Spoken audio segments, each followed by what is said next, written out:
Okay guys, so this is a tutorial for the infinity. Looks like this basically.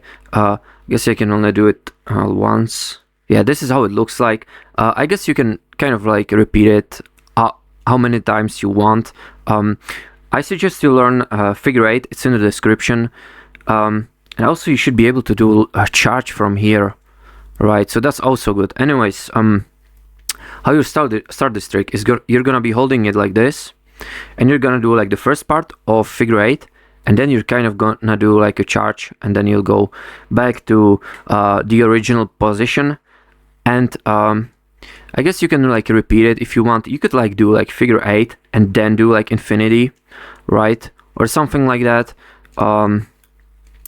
So yeah, good luck on learning this trick. It's a really good trick. I would say it's like such a good trick to learn. I find it super cool as well. So tell me what you guys think about this trick. But yeah, I guess that's about it. So yeah.